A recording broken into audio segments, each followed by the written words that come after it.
On va pouvoir démarrer les 8h02. Il y a déjà 40 participants. Je vais d'abord me présenter, Nadine Rubagotti. Donc, je suis la coordinatrice générale du dispositif Arca Sud, association régionale de coordination en addictologie donc de la région Sud.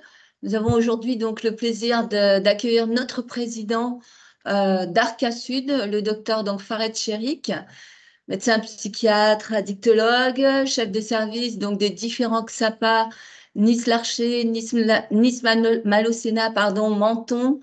Effectivement, chef de service aussi de l'unité d'addictologie, le D1 du CHU de Nice. Voilà, Farid, je te laisse la main. Merci à toutes et à toutes d'être présentes. Merci Nadine, merci pour tout le travail d'Arca Sud réalisé pour la préparation de ces réunions et merci de me donner l'occasion d'exprimer sur un thème qu'on développe depuis quelques années et qui reste toujours d'actualité. Avant de démarrer les troubles alimentaires, je vais revenir sur quelque chose de très très important, comme quoi l'apprentissage alimentaire ou le conditionnement alimentaire n'est pas du tout une fonction au fait génétique, mais ça reste quelque chose qui est lié à un conditionnement parental par rapport au fait d'imiter le modèle parental.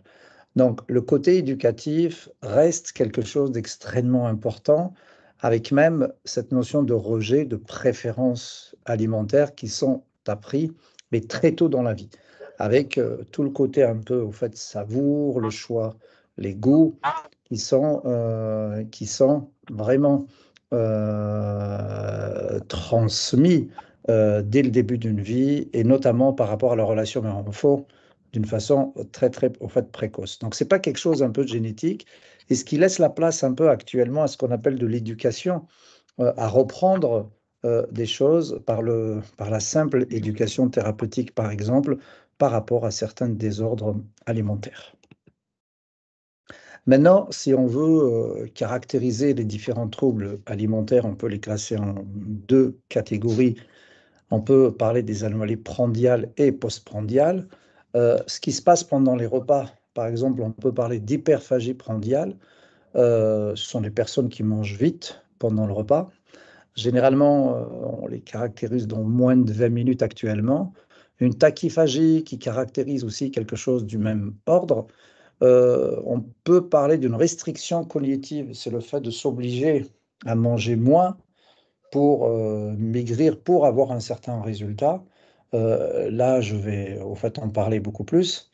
Et puis, on peut avoir des anomalies qualitatives liées par rapport au choix alimentaire, de préparation et l'orthorexie, aussi quelque chose qu'on voit actuellement par rapport à une forme d'anorexie, toujours par rapport à une forme de maîtrise de poids qui reste extrêmement importante par rapport au fait de choisir le côté alimentaire ou de le réduire à certains aliments uniquement.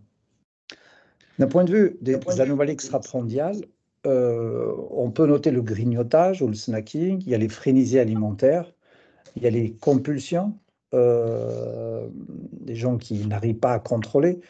On peut parler aussi du BED, c'est-à-dire les binge eating disorders. Donc on va le revoir, c'est vrai que c'est un terme qui est lié en anglais, mais qui est tellement utilisé, il est bien décrit dans la littérature aussi. En français, l'équivalent, c'est l'hyperphagie boulimique. Je vais le reprendre aussi. On caractérise aussi en termes de night eating syndrome, c'est les gens qui se lèvent la nuit pour au fait manger. Et puis on a d'autres formes de troubles des conduites alimentaires, comme le pica, myricisme, des gens qui mâchent, qui ont toujours quelque chose dans la bouche, ou bien c'est carrément le fait de manger de la terre. Là aussi, c'est caractéristique chez des jeunes enfants aussi. Ça peut être retrouvé par rapport à certaines pathologies. Alors, maintenant, si on s'intéresse par rapport au premier trouble, par exemple, les restrictions cognitives, je voulais absolument commencer par ce trouble parce que c'est un trouble qui est encore d'actualité et c'est vraiment à l'avènement presque avant l'été, pendant le printemps, les gens commencent à faire attention pour perdre du poids. Donc, c'est une démarche consciente de réduire ses apports caloriques en s'imposant un ensemble d'interdictions alimentaires dans le but de perdre du poids ou d'éviter d'en prendre. Il y a deux phases. Il y a la première phase, c'est la phase de contrôle qui, pour ne pas grossir le sujet, met tout en place d'un point de vue des stratégies alimentaires. Il fonctionne sur des croyances pour perdre du poids, pour choisir le côté alimentaire. Et il y a des, en fait, régimes. La deuxième phase, malheureusement, c'est la perte de ce contrôle avec la peur de, au fait, manquer après le régime ou après cette phase de contrôle, un sentiment chronique de privation, de frustration et même une certaine montée d'angoisse. On peut développer aussi des obsessions alimentaires. Et puis, après, il se passe ce qu'on appelle une désinhibition presque obligatoire, avec l'apparition de compulsions incontrôlées sur des aliments interdits, avec une culpabilité. Donc là, généralement, il prend du poids, il grossit, et avec tout le cortège de ce que, au fait, ça amène. Donc là, aussi, c'est la question des régimes, le fait de faire des régimes à certains moments de l'année ou à différents moments, justement, avec des pertes de poids et des reprises. Et généralement, pendant ces phases-là, ce qu'on reprend, c'est toujours plus important que ce que l'on perd, d'où actuellement, donc je vais revenir sur le fait que ces régimes-là, dans ce cadre-là, ils sont plutôt contre-indiqués. Alors, l'autre trouble qui nous intéresse et qu'on rencontre très au fait, fréquemment, et là, vous voyez qu'il a déjà été classé dans les classifications au fait, maladie d'un point de vue international et très tôt, depuis 1996, ce binge eating disorder ou accès boulimique, crise boulimique ou hyperphagie boulimique, c'est une sorte de boulimie sans stratégie de contrôle, ou bien il y a beaucoup de patients qui nous parlent de compulsion alimentaire. Donc là aussi, quand on fait du repérage ou du dépistage, c'est vrai qu'il faut bien l'expliquer aux patients pour qu'on se mette dans les vraies définitions. Le côté boulimie sans stratégie de contrôle, il s'agit euh, tout simplement du fait, c'est une personne qui va manger généralement en dehors du repas une certaine quantité jusqu'à se remplir, et puis après survient très vite le fait de se dire, il ne faut pas que je prenne du poids, donc soit une stratégie de vomissement, ou bien c'est une stratégie médicamenteuse avec la prise de laxatifs, diurétique, ou bien une pratique excessive du sport pour pouvoir avoir un poids qui reste plus ou moins au fait normal. C'est cette forme un peu qu'on est en train de décrire et qui est l'une des plus fréquentes actuellement aussi, et notamment chez des personnes ayant une problématique de poids. Donc cette conséquence, ça amène une obésité rapide. Et puis c'est vrai que quand on est un peu dans cette situation-là, je pense que maintenant, on a suffisamment de preuves pour dire le régime amaigrissant, il est contre-indiqué. Il vaut mieux indiquer une sorte d'une alimentation équilibrée, d'une alimentation qui ne soit pas émotionnelle, liée à des compensations, plutôt que de faire des régimes, parce que comme je vous l'ai dit dans les histoires, c'est des yo-yo. Et puis les prises de poids sont toujours plus importantes qu'avant, et c'est ce qui décourage beaucoup de patients.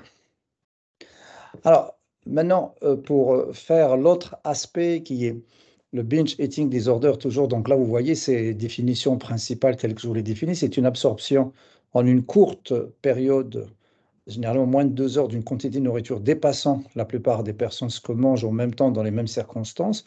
Et puis, il y a un critère de définition qui nous intéresse beaucoup en addictologie, c'est ce sentiment de perte de contrôle sur le comportement. C'est ce qui caractérise presque sa ressemblance avec un trouble addictif et qui nous intéresse énormément en clinique addictologique. Et ensuite, toujours avec les autres au fait, critères aussi, c'est que durant les crises de boulimie, au moins 3 des critères suivants peuvent avoir lieu. Sensation de dégoût de soi, de dépression, de grande culpabilité. Déjà, généralement, ça se passe juste après. Le fait qu'il y ait justement un certain soulagement, c'est vrai que la tension retombe et on sent une certaine culpabilité.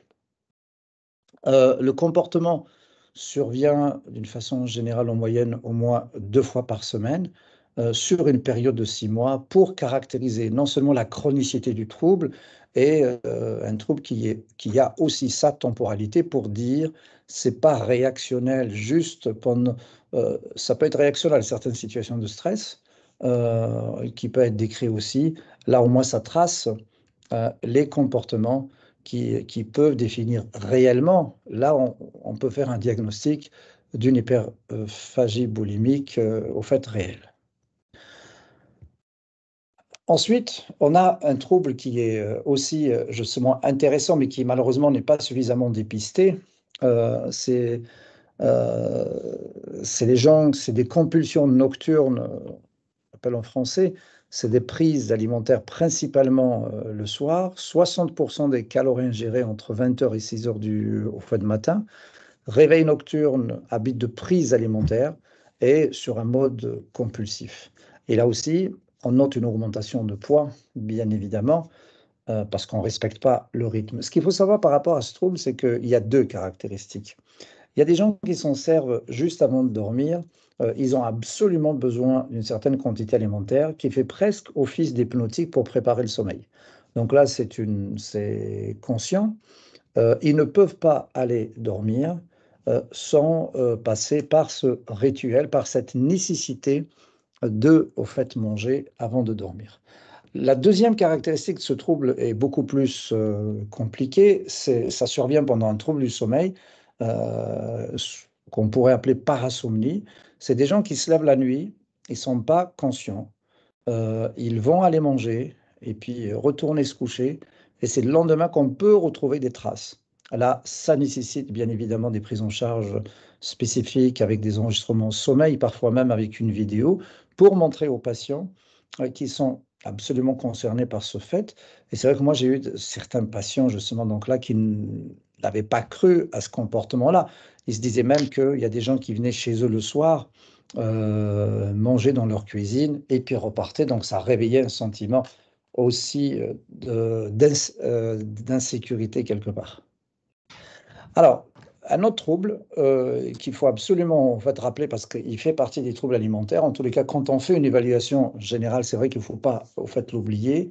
C'est cette absorption de quantité anormalement élevée d'eau qui est généralement accompagnée d'une polyurie. Généralement, c'est des gens qui peuvent boire plus de 3 litres par jour. On peut aller jusqu'à 8 litres. J'en ai vu jusqu'à 10 litres chez des au fait, patients. Bien évidemment, il faut éliminer certains diagnostics médicaux comme le diabète insipide avec ses complications en fait rénales. Et c'est vrai que généralement, c'est très gênant, notamment pour des personnes avec une obésité qui viennent pour demander une chirurgie bariatrique. C'est une contre-indication en soi. Et généralement aussi, des gens qui se disent, moi, je prends que de l'eau, faite de cette façon excessive, ils ne sont pas à l'abri d'une façon paradoxale, d'une déshydratation intracellulaire aussi. Donc, distinguer l'anorexie de boulimie, ce sont des entités qui sont très proches.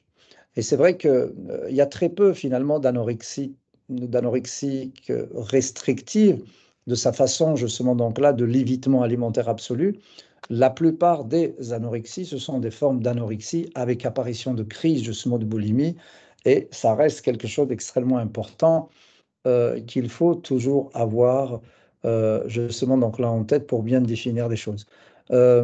C'est vrai que l'anorexie, non seulement il y a les caractéristiques physiques avec cet amaigrissement qui est caractéristique, ensuite c'est une sorte d'anosognosie, l'indifférence au trouble, qui est très très caractéristique, et puis avec aussi des aspects de dysmorphophobie, le fait un peu de voir une image dissociée sur une glace par exemple, ce qui fait vraiment justement donc là une pathologie en soi. Même s'il y a une sorte de conscience de trouble, c'est vrai qu'on est plutôt dans un mécanisme un peu d'hyper-contrôle. Le côté boulimie, c'est presque finalement des soucoupes un peu pour souffler, pour se donner un peu du temps par rapport à cet hyper-contrôle, pour passer à l'acte, en tous les cas, justement, donc là, de certaines obsessions. Donc, au fait, si l'anorexie, ça reste une sorte d'impulsion, c'est vrai que la boulimie est une compulsion en soi, c'est-à-dire on passe à l'acte par rapport aux pensées qu'on a en tête, à savoir maintenir un poids normal ou bien un poids au-dessous de la norme, et puis surtout ingérer des aliments dont la fonction est de diminuer la tension ou de diminuer au fait le stress. Une autre caractéristique des troubles alimentaires, et ça c'est vraiment important, donc là vous voyez que euh, la diapo que j'ai sur la gauche, par exemple, ce sont une étude longitudinale sur 7 ans, comme on le voit ici, chez des personnes anorexiques qui ont évolué pendant 7 ans. On voit bien que le trouble anorexique, par exemple, il n'y a pas que d'anorexie pendant toute une vie. Généralement, le trouble anorexique, il prend différentes formes de troubles alimentaires. Il y a des formes de boulimie, d'hyperphagie boulimique, il y a des anorexies restrictives. Donc là, il y a une sorte d'évolution. L'idée, c'est qu'il faut toujours faire attention, c'est que quand on caractérise un trouble à un moment donné, il faut toujours revenir à la source pour voir et des antécédents et puis comment ça a vraiment commencé. Et sur la droite, ce qu'on voit en bleu, c'est toujours une étude longitudinale, mais chez les patients qui ont présenté une boulimie en fait nerveuse caractéristique. Et là, on voit aussi, c'est pas que la boulimie pendant 7 ans d'évolution, on voit aussi que c'est lié à différents aspects d'évolution. On retrouve même certaines évolutions, justement, donc là, de l'anorexie pendant ce temps-là. Donc, les troubles de conduite alimentaire, ce sont des troubles dynamiques dans le temps, qui ont tendance à bouger. Mais c'est vrai, il y a un élément commun, c'est que l'obsession, elle perdure au niveau au fait, psychique, généralement pendant longtemps. Et c'est pour ça aussi qu'on parle de troubles chroniques, avec des personnes qui gèrent toujours de compenser, de gérer, de trouver des stratégies par eux-mêmes dans les au fait de troubles. Après, en termes un peu de gravité, les deux troubles sont graves. De toutes les façons, il y a une sorte d'intensité, même si l'anorexie a une place vraiment particulière par rapport à sa complexité. La boulimie, généralement, c'est vrai qu'elle est plus accessible à des traitements médicamenteux ou à des prises en charge psychothérapeutiques. Mais l'anorexie, c'est vrai que c'est quelque chose un peu qu'il faut travailler dans le temps. Et c'est vrai que ce que je regrette, c'est qu'on n'a pas suffisamment de structures dédiées justement aux troubles alimentaires et notamment par rapport à cet axe anorexie. Et c'est vrai qu'on en voit. Et c'est vrai que quand on fait du dépistage très très précoce, je pense que c'est l'un des aspects les plus importants pour dépister, pour prévenir, pour informer aussi les jeunes, pour ne pas non plus sombrer dans ce trouble et d'éviter ce qui peut être au fait évitable. Donc, les troubles des conduites alimentaires sont-elles des addictions? Donc là, on a vu quelques éléments communs par rapport à cette description-là. La survenue et la répétition des crises, c'est un critère addictif. Le jeûne en soi-même, quelqu'un qui jeûne et avoir le plaisir de jeûner, justement, donc là, sur de longues périodes, c'est vrai que ça peut avoir un caractère jouissif, donc un caractère addictif aussi. Le côté compulsif, il est, il est bien présent par rapport à l'exercice physique, les vomissements, les abus de laxatifs. Et c'est aussi des critères, justement, donc là, d'addictologie. C'est vrai que là, récemment, on m'a adressé une patiente, et c'est pas la première, pour une addiction au laxatif. Elle prenait plus de 120 comprimés de laxatif par jour. Donc c'est vrai que la porte d'entrée, c'est par les portes d'un trouble addictif. Donc elle est venue en addictologie. Mais après, quand on fait un peu une évaluation des troubles, on trouve que c'est une forme d'anorexie très importante avec un abus de laxatif extrêmement aussi importante. Donc là, c'est aussi de faire attention par rapport aux symptômes. Il y a une histoire familiale commune par rapport au TCA et aux addictions, parce que le risque de TCA est augmenté par 10 chez les apparentés de premier degré, par exemple, et la transmission familiale, elle est croisée, existe pour les formes partielles. Pour le côté addictif, il existe un risque familial de présenter un trouble addictif au premier degré, et les transmissions familiales de TCA, dépression, abus de substances, il y a une vulnérabilité commune qui est constatée sur le plan en fait, génétique. Comme on peut avoir aussi des traits de caractère partagés dans les deux au fait, pathologies, par exemple la boulimie, on retrouve de l'impulsivité, de l'instabilité affective, et chez l'anorexique, on retrouve du perfectionnisme, une certaine rigidité, ce qui peut être retrouvé. Après, il y a aussi des traits qu'on retrouve chez des patients addicts dans les troubles alimentaires, comme la recherche de nouveauté, une certaine impulsivité, sensibilité à la récompense et même une sensibilité au fait de punition aussi. Donc là, ça reste une clinique commune qu'on découvre par rapport aux prises en charge. Il y a aussi des choses importantes quand on remonte, c'est-à-dire aux origines des troubles par rapport aux antécédents, notamment des antécédents d'abus. Là aussi, c'est quelque chose de très, très important, et notamment dans les prises en charge psychothérapeutiques, c'est les abus constatés pendant l'enfance avec une certaine en fait, négligence qui peut avoir un risque extrêmement important de développer une addiction, mais surtout des troubles alimentaires, que ce soit dans le sens anorexique, mais surtout, on a constaté des prises de poids extrêmement importantes, un peu comme pour se forger une carapace pour lutter contre les agressions extérieures. Et ça, c'est quelque chose aussi qui est travaillé par rapport à cette notion de psychotraumatisme. Ensuite, c'est vrai qu'aussi on a des explications par rapport aux théories de l'attachement, par rapport à tout ce qui est d'un point de vue de l'estime de soi et des relations aux autres. C'est vrai que pendant l'enfance, c'est des choses se sont passées en termes d'insécurité, en termes des relations parents-enfants. Là aussi, on peut développer justement donc là une certaine anxiété, une certaine insécurité qui peut être lié aussi au développement et de troubles addictifs et des troubles des conduites alimentaires aussi. Et après, le choix, il s'opère comme ça, donc là, d'une façon à part. Voilà les éléments de partir des troubles alimentaires et de voir les caractéristiques communes par rapport à certains troubles alimentaires que j'ai décrits qui ressemblent et qui ont cette notion de perte de contrôle, donc, et qu'on pourrait parler justement d'addiction alimentaire. Maintenant, pour reprendre un peu cette notion d'addiction alimentaire, c'est vrai que c'est une notion ancienne finalement, enfin ancienne par rapport au temps actuel, mais qui date de 1956 par rapport aux premières descriptions. Là, par exemple, depuis 87, une association américaine d'entraide, là, elle a été créée et qui regroupe des personnes déclarant souffrir d'addiction à la nourriture, a été fondée sur le concept des alcooliques anonymes, 87. C'est l'une des premières associations et c'est là où on a commencé, c'est-à-dire donc là à parler de ces addictions alimentaires, notamment aux États-Unis. Ça a été très, très médiatisé avec énormément de journaux. Et puis aussi, c'est là où le côté scientifique aussi, on a, euh, on a remarqué aussi qu'il y avait un certain nombre justement de travaux.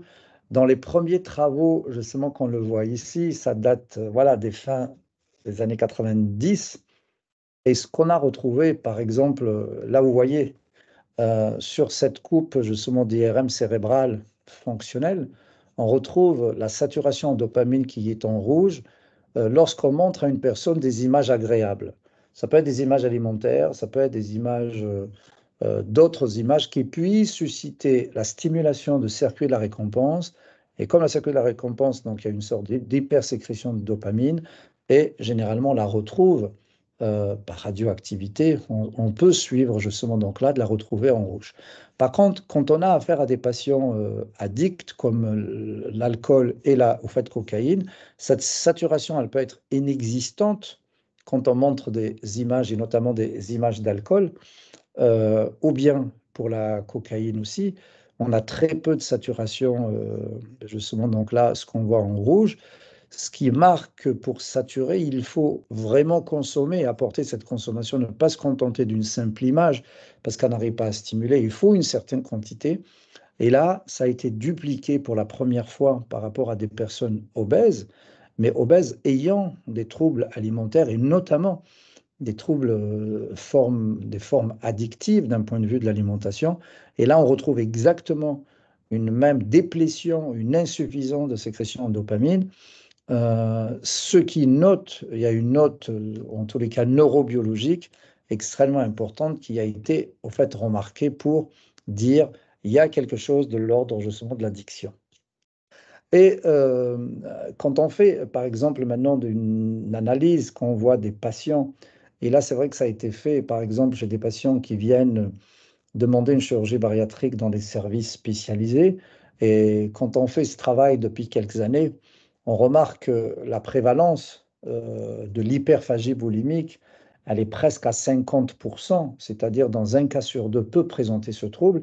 Et comme je vous le disais, je reste convaincu que ce BED ou cette hyperphagie boulimique, c'est le trouble qui a le plus de ressemblance avec une addiction en fait, alimentaire en fait, avérée. Par contre, puisque ce BED il est très fréquent, et là, effectivement, donc là, on voit aussi beaucoup de corrélations. Par exemple, quand on a des sujets obèses avec le BED, on a un risque d'avoir un trouble psychiatrique extrêmement élevé, donc de 60%, de trouver soit une anxiété chronique, un trouble dépressif, ou même autre, et sans parler de troubles de la personnalité. Et là, ça reste quelque chose aussi qui doit nous indiquer qu'il faut aller chercher quelque chose de cet ordre-là. Il est de même aussi que les associations BED et addiction, elles sont extrêmement importantes. Là, on voit plus de presque 25% d'abus de substances et environ 20% de dépendance à l'alcool qui peuvent caractériser cette association du BED. Donc, en gros, quand on fait ce diagnostic d'une hyperphagie boulimique, il est souvent intéressant de chercher un trouble psychiatrique et des troubles aussi addictologiques aux substances qui peuvent être liés. Ça, c'est une première chose. La deuxième chose aussi qui est très, très riche d'enseignement, c'est les transferts d'addiction. Par exemple, chez des patients qui présentent ces addictions alimentaires, quand on arrête, il y a toute une prise en charge qui malheureusement est tournée sur le produit uniquement. C'est vrai que quelques semaines après, on voit que cette addiction peut se détourner vers l'alcool ou vers l'abus de substances. Et on remarque aussi ce genre d'associations qui peuvent survenir à, dans un deuxième temps. L'intérêt aussi pour les équipes qui prennent en charge, et même en addictologie, il y a les facteurs de risque bêtes, c'est des expériences traumatiques pendant l'enfance, ce qu'il faut rechercher. C'est la dépression parentale. Là aussi, c'est des antécédents de dépression parentale nous renseignent énormément par rapport à ces troubles. Et c'est vrai qu'il y a aussi dans 50% des cas, il y a une sorte d'héritabilité, c'est-à-dire une génétique quand on retrouve ces troubles chez les parents, c'est vrai que c'est quelque chose qu'il faudra prévenir chez les enfants dans un cas sur deux pour qu'il n'y ait pas les mêmes troubles d'un point de vue alimentaire ou bien d'un point de vue addictologique. Et quand on s'intéresse aux classifications maintenant internationales de maladies mentales, on retrouve les critères d'addiction à l'alcool qu'on voit en rouge et on les compare par rapport aux critères de boulimie nerveuse. Regardez qu'on retrouve 4 facteurs sur 6 euh, dans la boulimie qui sont très caractéristiques par rapport aux critères de définition d'une addiction à l'alcool. Ce qu'on ne retrouve pas, c'est ce côté de syndrome de sevrage, tolérance, mais qui peut être aussi expliqué par une certaine nervosité, par une certaine irritabilité qu'on pourrait constater chez des personnes n'ayant pas la gratification rapide ou ne trouvons pas les éléments gras, sucrés qui peuvent aussi, justement, donc là, au fait, rechercher. Si on se pose la question maintenant de se dire, qu'est-ce qui rend le côté alimentaire addictogène? On a pensé au sucre, et le fait de penser au sucre, c'est le fait de penser presque à la composante psychotrope, c'est-à-dire quelque chose un peu qui pourrait monter au niveau du système nerveux central et qui peut provoquer au niveau du circuit de la récompense exactement les mêmes réactions, à savoir une hyperdopaminergie pour provoquer un effet justement de bien-être.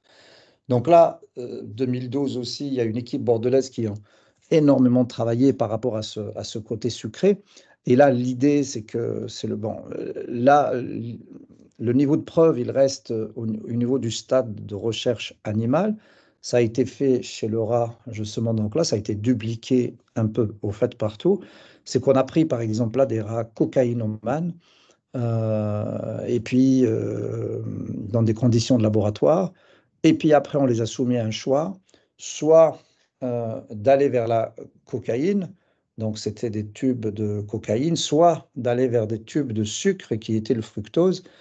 Et donc 90% de ces rats ont choisi le sucré plutôt que la cocaïne, ce qui prouve que le niveau aussi addictogène du sucre est très élevé et qui pourrait être même plus élevé que la cocaïne, alors que jusque-là, on croyait aussi que l'une des substances les plus addictogènes était la au fait cocaïne, c'est de montrer que le sucre l'est énormément aussi et peut être justement addictogène.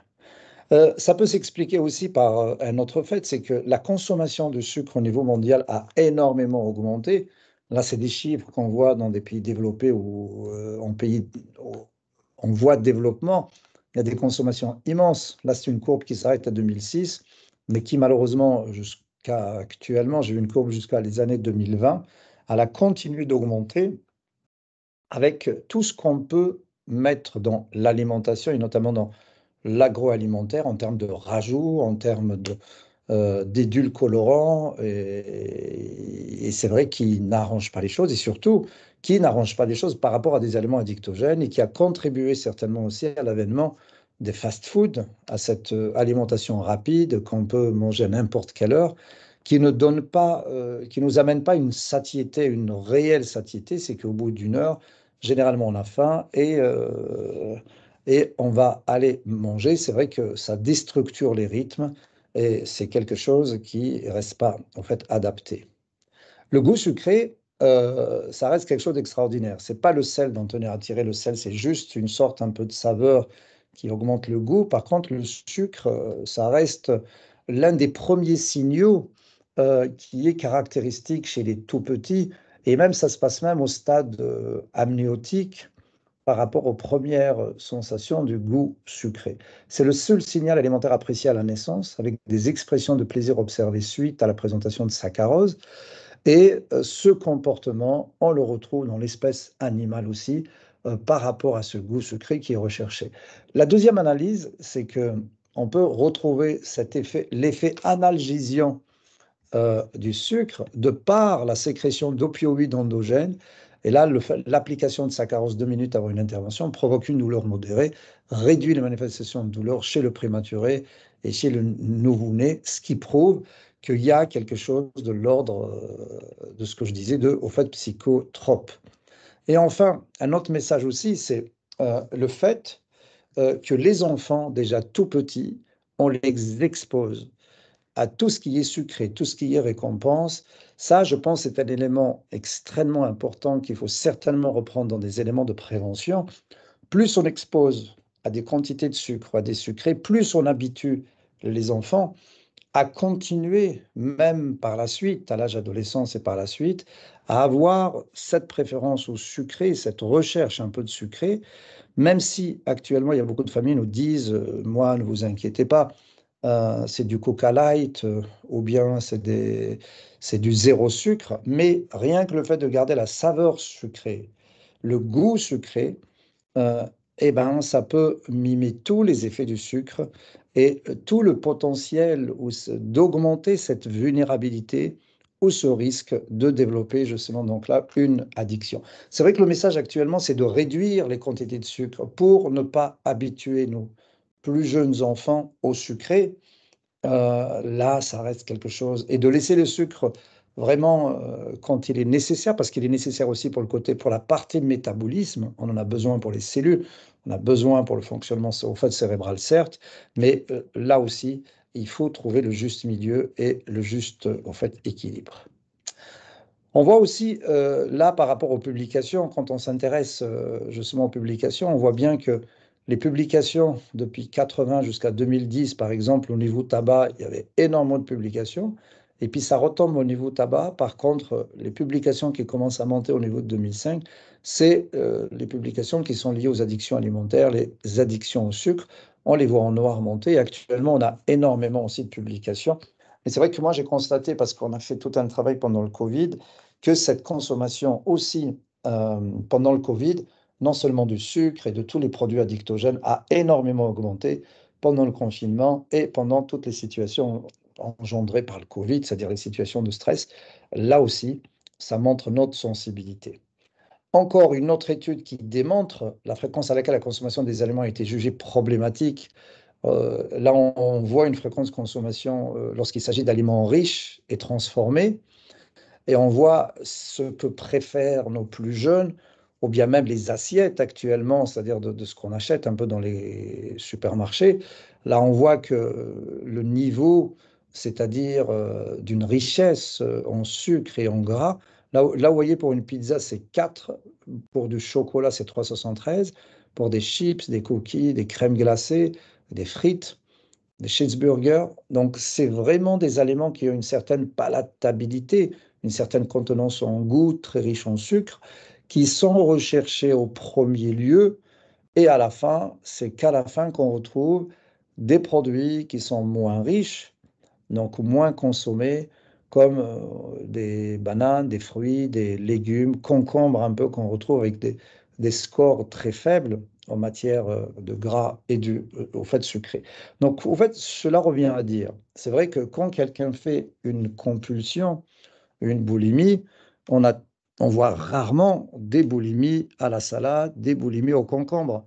Mais c'est vrai que généralement, pour faire une boulimie, il faut des aliments riches en sucré, en gras, pour avoir tous les effets qui vont aussi avec. Après, on peut mesurer actuellement l'addiction alimentaire parce qu'il existe une échelle qui a été traduite maintenant en français. Donc c'est vrai qu'on peut faire un diagnostic d'addiction à l'alimentation. Le nombre de symptômes d'addiction, il existe. C'est vrai qu'elle est très facilement faisable. Elle est retrouvée sur Internet maintenant et elle est présentée de cette façon-là. Il y a 25 items. C'est vrai que nous, on travaille avec cette échelle-là, non seulement dans le centre d'obésité, d'évaluation psychologique et addictologique, mais aussi en addictologie. Moi, je vous conseille de la passer parce qu'on n'est pas à l'abri de surprises. Pourquoi? Parce que, regardez, quand on a conçu l'échelle, c'est une échelle qui a été faite en population générale, c'est une population d'étudiants à l'université de Yale aux États-Unis, et on a retrouvé une prévalence de presque 20% qui était positif aux critères d'addiction alimentaire, population générale. Donc, ce qui traduit tous ces risques, il y a énormément de personnes qui ont un rapport à l'alimentation qui est assez particulier pour compenser, pour gérer le stress, pour préparer certains examens, pour faire face à certaines difficultés. Donc, c'est quelque chose dont il faut tenir compte dans les années à venir encore plus. C'est vrai que cette envie de manger, ça influence nos comportements alimentaires. Et c'est vrai que cette très forte envie, c'est ce qu'on appelle le craving. Et la notion de craving, on en sait en addictologie, avec une nourriture très savoureuse, des substances addictives, ils vont partager les mêmes voies neurobiologiques au niveau de la récompense. Et c'est ce qui nous fait dire aussi qu'il y a des éléments communs par rapport entre le côté alimentaire et le côté addictologique. Là, par exemple, les personnes ayant un indice de masse corporelle plus élevé signalent plus de fréquences de fringales ou même un niveau de craving plus important, c'est-à-dire plus de projets concernant l'alimentation. Quand je dis plus de projets, c'est que l'alimentation devient presque obsessionnelle. On y pense du matin au soir à la nourriture avec des préoccupations sur la nourriture, par exemple d'aller voyager quelque part, c'est vraiment le fait de se dire, il faut que je prenne une chambre d'hôtel à côté d'une grande surface ou d'une épicerie qui est ouverte tout le temps, ou bien, s'il n'y a pas d'épicerie, là, je ramène ce qu'il faut, même dans les valises, il faut prévoir la quantité alimentaire au cas où. Et généralement avec plus de pertes de contrôle pour des passages à l'acte et ainsi de suite. Après, on a remarqué aussi, c'est que plus les MC est élevé, plus on a des cravings importants. Et là, généralement, c'est corrélé bien comme il faut, et c'est corrélé surtout par rapport à cette recherche d'une nourriture grasse et sucrée qui arrive justement donc là à diminuer une certaine tension. Donc là aussi, un peu comme si quand on atteint un certain poids, on fait plus attention de rechercher s'il y a quelque chose de l'ordre addictif, mais c'est pas uniquement quand on atteint un certain poids. Maintenant, l'autre critère qui me semble encore plus important, c'est quand le poids est instable. C'est des gens qui perdent et qui reprennent, qui font des régimes. Là, la composante addictologique est généralement multipliée par 10. On retrouve certainement cette composante, soit elle existe, soit elle est au fait à rechercher, on ne l'a pas trouvée. C'est ce que montre aussi cette étude, déjà de dire le nombre de cravings augmente avec le nombre de régimes effectués. Donc, encore une fois, il faut conseiller justement à nos patients, aux gens de notre entourage, surtout par rapport à l'avènement de l'été, de faire moins de régimes et d'être plus raisonnable ou d'adopter d'autres comportements, en tous les cas, pour éviter des prises de poids. Le débat dans cette réflexion, c'est vrai qu'on peut être partagé entre le fait de se dire, est-ce que c'est l'élément sucre ou le gras qui sont tellement psychotropes comme les substances que ça monte au niveau du système nerveux central?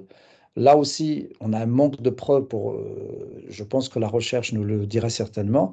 La deuxième façon aussi dont on est de réfléchir par rapport à cette addiction alimentaire, c'est rien que le fait de s'alimenter, de mettre quelque chose dans la bouche systématiquement, ce qui peut être aussi addictogène en soi. Donc le débat est ouvert. Depuis 2015, c'est vrai qu'il y a des travaux, la recherche, elle est toujours en cours, de trouver les meilleures implications. Pour finir, un mot des prises en charge. Les troubles addictifs répondent aux mêmes agents, c'est-à-dire nous, quand on reçoit des patients en situation d'addiction alimentaire, c'est vrai qu'on peut prescrire des antidépresseurs s'il y a des composantes dépressives, sachant que quand on augmente l'antidépresseur généralement à des doses comme on le prescrit chez les TOC, il y a un effet anti-obsessionnel. Là, ça marche dans certains cas. Ça nous arrive de prescrire aussi du Révia naltrexone, toujours pour la composante compulsive. Du topiramate aussi, qui est un régulateur d'humeur, qui est un antiépileptique, peuvent être prescrits aussi, bien évidemment avec un accompagnement psychothérapeutique, avec de l'éducation nutritionnelle. C'est vrai, l'autre question qui se pose maintenant, c'est le fait aussi de disposer dans nos XAPA presque de diététiciens qui viendraient enrichir pour que les prises en charge alimentaires, pour que tout ce que je viens de dire et qui est très sociétal, puisse se faire assez systématiquement au sein de XAPA, au sein aussi des prises en charge addictologiques, ça reste très important. Et ce que j'ai remarqué, non seulement dans notre pratique, nous, à Nice, que ce soit dans le service de nos XAPA ou bien dans les études, c'est vraiment l'effet bénéfique des groupes thérapeutiques qui sont très pertinents au niveau de ces prises en charge aussi des troubles alimentaires ou des addictions alimentaires ou des addictions tout court. Donc là, on voit par exemple justement cette courbe chez qui on associait par exemple naltrexone et bupropion, ou bien Revia et Ziban, le Ziban qui n'est plus commercialisé, mais aux États-Unis, c'est une sorte d'un antidépresseur assez fort. Ça donnait ce genre de résultats, ça a donné énormément d'espoir, mais c'est vrai que les effets secondaires ont fait que ralentir ces prescriptions, parce qu'il y a beaucoup de personnes qui attendent presque l'effet miracle médicamenteux, mais à lui seul, ça ne suffit pas si on ne fait pas tout le reste d'un point de vue psycho, au fait, social. Voilà ce que j'avais à vous dire par rapport aux troubles alimentaires. C'est passionnant, il y a tellement de choses, mais j'ai choisi ça. J'aurais pu parler aussi longtemps et parler de beaucoup d'autres aspects. Peut-être vaut mieux laisser les questions. Oui, euh, merci Farej pour cette belle présentation. Donc, il y a pas mal de questions, mais à laquelle effectivement tu as répondu. L'addiction au sucre est-elle définie selon les critères du DSM-5? Y a-t-il des mécanismes spécifiques, des particularités afin d'aborder au mieux celle-ci? Déjà, première question. Alors, l'addiction au sucre, elle fait pas, c'est-à-dire elle fait pas partie officiellement à l'heure actuelle des addictions qui sont relevées au DSM-5. Par contre, ce qui est relevé au DSM-5, c'est ce que je vous ai montré, c'est le BED, c'est-à-dire si l'hyperphagie boulimique elle y est depuis très très longtemps, elle existe toujours. Ce que reconnaît le DSM-5 maintenant, c'est la notion de craving, qui est devenue une question centrale en addictologie. On le reconnaît aussi en termes alimentaires. Mais je pense qu'on manque des niveaux de preuve et notamment des expériences chez l'humain, c'est-à-dire l'expérience que j'ai décrite tout à l'heure chez le rat, qu'on a reproduite chez la souris. Donc, ce qui est bien parce qu'en fait, une deuxième espèce animalière, mais il faudrait presque les mêmes chez l'homme. Mais pour faire de telles expériences chez l'homme, c'est que moi, par exemple, je fais des sevrages dans mon service pour les addictions alimentaires, mais je ne peux pas sevrer les personnes en aliments, et je ne peux pas les sevrer en sucre. Parce que sinon, il y a la partie physiologique, il y a la partie apport énergétique qui seront exclus. Et ça, justement, donc là, c'est ce qui nous pose un peu au fait problème. Il y a même des expériences, par exemple, qui ont été faites chez les rats, encore une fois. On les a gavés pendant 40 jours de produits de la junk food, c'est-à-dire c'est vraiment sucré, sale, des produits très riches en gras et en sucre. Ils ont doublé leur poids. C'est des rats qu'on a pris à 300 grammes. Après, ils faisaient 600 grammes à peu près. Alors, cette expérience, on ne peut pas la reproduire selon les critères éthiques en recherche humaine. Par contre, il y a des expériences individuelles. Si vous vous rappelez de ce reportage de cet Américain qui a fait un reportage en allant manger régulièrement chez McDo ou en prenant justement donc là des fast-foods assez rapides. Et là, on a vu les examens biologiques perturbés, le métabolisme perturbé, une prise de poids importante. Donc là, ça prouve, il y a énormément de preuves, mais on n'est pas encore à un niveau de preuve pour mettre l'addiction alimentaire ou l'addiction sucrée dans le DSM-5. C'est vrai, dans le DSM-5, il y a déjà pas mal d'addictions comme l'addiction au jeu, qui rentrait maintenant dans les critères, par exemple dans la CIM 11, on la retrouve. Je pense que c'est petit à petit, en apportant des niveaux de preuve, c'est là qu'on arrive à faire rentrer plus ces troubles-là. Par contre, en clinique, c'est indiscutable. On a vraiment une réelle clinique addictologique. Il y a une question à l'écran. Ah, bon, elle est repartie. Est-ce que les TCA ont des ressemblances avec l'addiction à l'alcool? Parce que le produit alcool-aliment passe par la bouche. Point d'interrogation. Alors, au fait, ressemblance qu'on a, c'est vrai qu'entre l'alcool et l'alimentation, c'est que en termes de transfert d'addiction, ce qu'on a remarqué, et dans les deux sens, moi j'ai suivi pendant longtemps, quand j'étais dans un centre d'alcoolologie, c'est-à-dire on faisait à l'époque des prises en charge autour du produit mono-addiction, et on était très content d'arriver à sevrer quelqu'un pendant une certaine période, mais ce qu'on ne voyait pas, ce que toutes les équipes ne voyaient pas et ça passait inaperçu, c'est que les personnes au bout de 6 mois pouvaient prendre jusqu'à 20 kilos.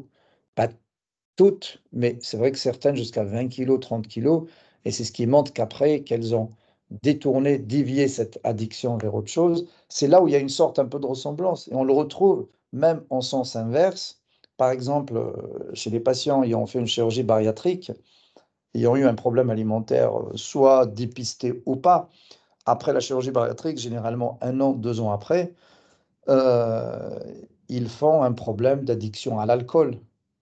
Par contre, maintenant, ce que l'on pose aussi, c'est que parfois, ce diagnostic d'addiction à l'alcool, même après 2 ans de chirurgie bariatrique, on peut voir des évolutions vers l'alcool, même s'il n'a pas existé d'autres addictions avant.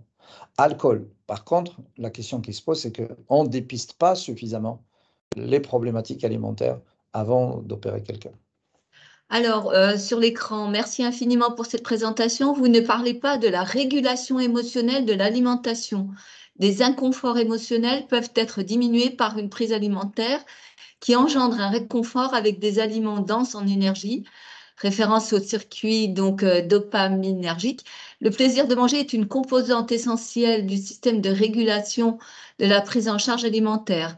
La problématique du mangeur en restriction cognitive est de ne pas retrouver le réconfort. Pour moi, il s'agit d'une addiction comportementale plutôt que d'une addiction à la substance. Qu'en pensez-vous? C'est tout à fait vrai. Enfin, j'en parle pas, c'est ce que je vous disais, parce que sinon, je vais prendre énormément de temps, parce que c'est vrai, il y a tout cet aspect, c'est-à-dire, j'ai pas développé cette notion de plaisir, le circuit de la récompense, et notamment ces aliments qui nous amènent une sorte un peu, non seulement de sensation agréable, euh, il faut manger, c'est pour ça qu'on aime en fait manger, mais après, c'est vrai que quand c'est détourné de son usage à travers le plaisir et le besoin, généralement, on arrive à compenser par des aliments pour gérer le stress. Donc oui, il existe des compensations alimentaires pour gérer le côté émotionnel. Et c'est pour ça qu'actuellement, on parle aussi d'une alimentation émotionnelle, c'est-à-dire on mange plus, on mange mal quand on est confronté à des émotions négatives ou même parfois positives. Et ce qui amène, c'est-à-dire nous, le signal des gens qui viennent consulter, c'est la fluctuation du poids. C'est quand les gens prennent du poids, c'est là où aussi ça les interroge parce que esthétiquement, c'est pas supportable, parfois même d'un point de vue métabolique, c'est pas supportable, mais c'est une réalité énorme et je suis tout à fait d'accord.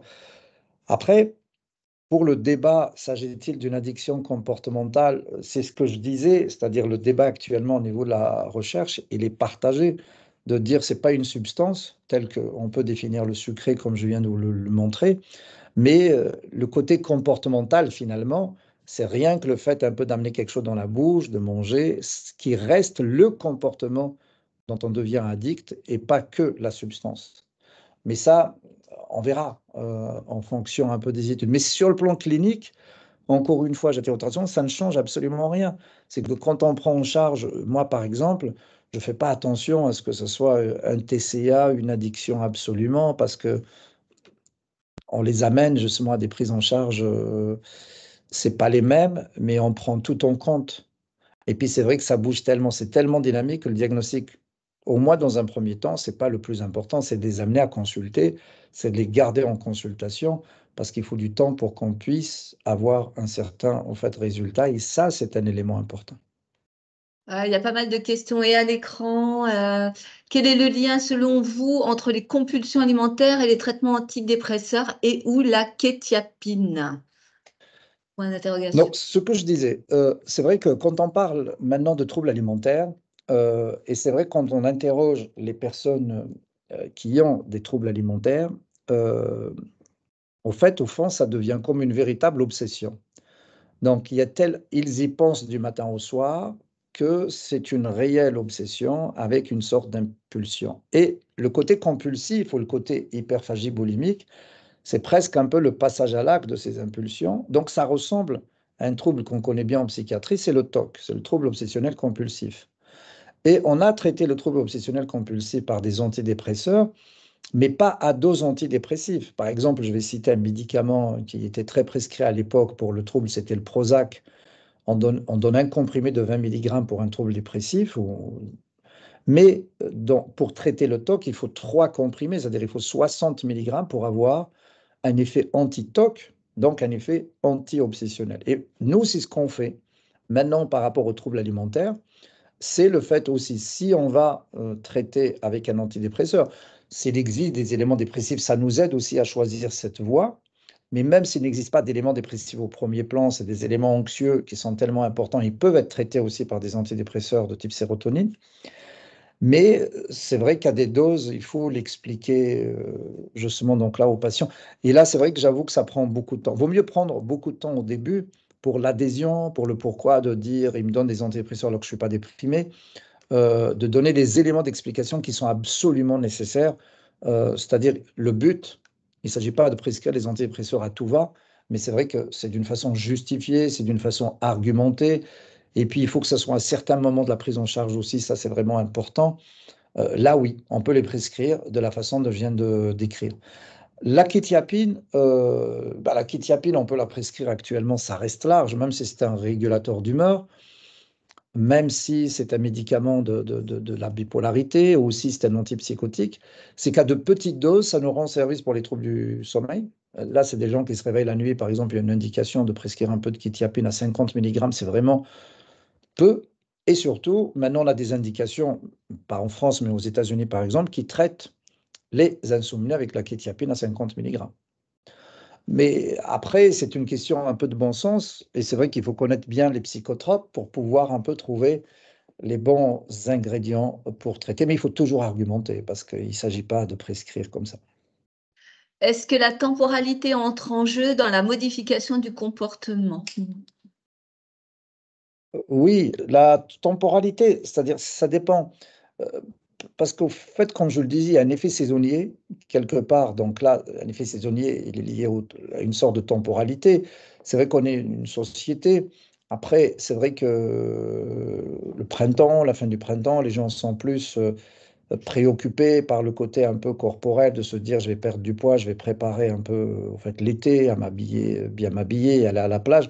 Donc là, c'est un effet temporalité, mais qui est dû presque à la société, comment on fonctionne. Après, la temporalité, oui, ça peut être défini aussi. Il y a des gens qui mangent beaucoup plus le soir. C'est vrai que le côté nocturne est beaucoup plus... Pourquoi le soir? Parce qu'en fait, c'est régi par notre rythme. Dans la journée, généralement, il y a beaucoup d'addicts qui nous disent aussi dans la journée, ça se passe très bien. C'est quand je rentre chez moi, que je travaille pas, c'est là où c'est la porte ouverte à tout. Et surtout quand tout le monde est couché ou bien je vis seul, là quand je rentre, mais il faut que je sois occupé pour que j'y pense pas ni aux addictions, ni à l'alimentation. Une diététicienne, donc, et les traitements comme une psychanalyse, cure par la parole, des BED, qu'en pensez-vous? C'est vrai qu'on n'a pas parlé des diététiciennes, des prises en charge Bah, autres, je l'hypnose. pense, non, moi je pense que c'est tellement complexe que c'est des prises en charge qui, d'ailleurs, c'est pas pour décourager les collègues en ville, quelle que soit leur profession, mais c'est vraiment des prises en charge en équipe. C'est-à-dire, il y a le côté pluridisciplinaire, il est absolument fondamental. Bien sûr que le côté diététicien, comme je le disais, c'est-à-dire oui, il y a le côté médicamenteux, mais il y a aussi le côté psychothérapeutique en individuel, en groupe. Et après, chacun, il met un peu de la technique, un peu qu'il souhaite. Le souci, c'est qu'il faut absolument que les personnes adhèrent et c'est le facteur le plus important.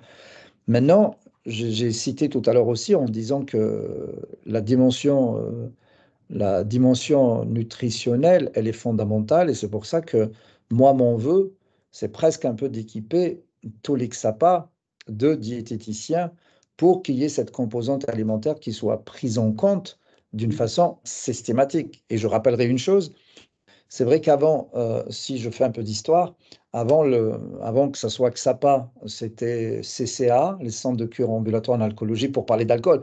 Mais avant le CCA, il y avait un autre nom, les centres d'hygiène alimentaire.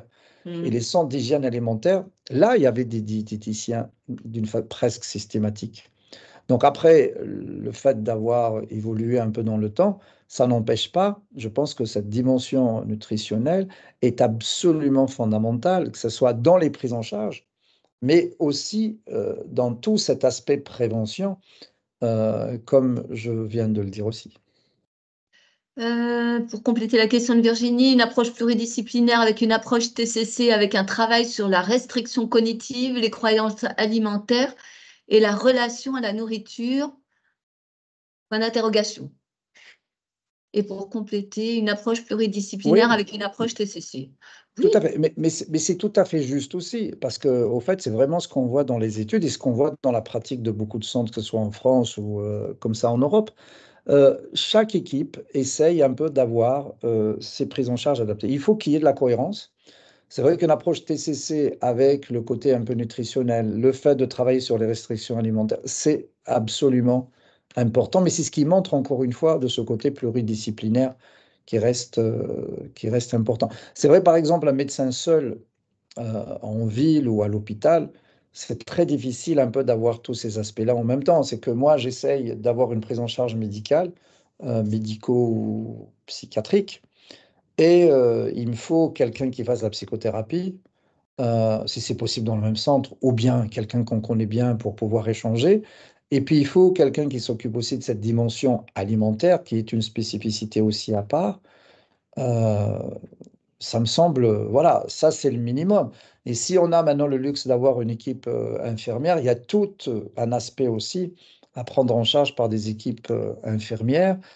Pourquoi pas par des infirmières de pratique avancée, maintenant on commence à en avoir et qui peuvent aussi faire énormément de liens.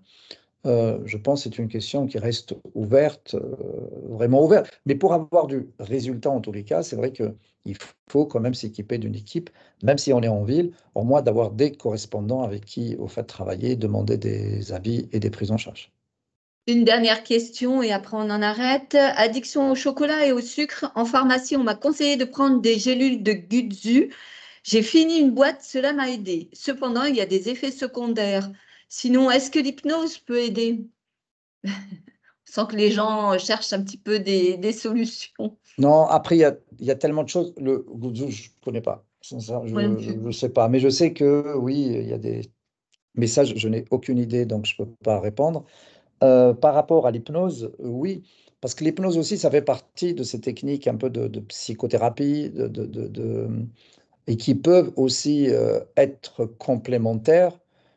Enfin, moi, c'est vrai qu'en ce qui me concerne, c'est vrai que je parle beaucoup plus de complémentarité encore dans des prises en charge médicales, parce que prendre, par exemple, des troubles alimentaires graves comme l'anorexie ou la boulimie nerveuse, l'hypnose seule restera insuffisante. Par contre, je pense que ça peut compléter une prise en charge médicale, surtout par rapport si les personnes accrochent bien euh, aux pratiques de l'hypnose, aux praticiens qui appliquent l'hypnose. D'un point de vue relationnel, ça reste un atout extrêmement important. Et c'est vrai que moi, j'ai vu, parfois, on était dans une impasse, il a fallu trouver des astuces, un peu comme ça, pour faire de l'hypnose, en plus, soit au sein des mêmes équipes, soit après une orientation. Là, je parle d'hypnose, mais ça peut être aussi une autre technique, comme la sophrologie, comme la méditation de pleine conscience, qui peuvent apporter un plus certain par rapport à toutes ces techniques-là. Merci Farid. Voilà, un petit message de remerciement. Merci beaucoup pour ce webinaire très intéressant. Je suis dans un parcours de certification patient expert addiction. J'ai beaucoup appris sur les TCA grâce à vous. Effectivement, beaucoup de ressemblances avec l'addiction à l'alcool, en tout cas avec mon expérience de mon addiction à l'alcool. En vous écoutant, j'ai non seulement enrichi mes connaissances, mais j'ai aussi beaucoup appris sur moi-même. Encore merci. Donc, Farej, Merci merci pour beaucoup. cette brillante intervention. Pour rappel, effectivement, ce webinaire sera donc rediffusé sur le pôle info documentaire d'Arca Sud. La prochaine intervention, donc le prochain Art Café aura lieu le mardi 2 avril 2024. Le thème sera les jeunes et les jeux d'argent et de hasard, animé par Georges Martineau et Dr Thierry Ventre de l'association Arpège et Arca Sud. Arpège, association de recherche de prévention sur les excès de jeu. Un grand merci Farej pour cette présentation. Merci à toutes et à tous pour votre participation. Et on se retrouve donc le mardi 2 avril prochain. Merci, à Merci beaucoup. bientôt. Au revoir, Au revoir. merci. Merci.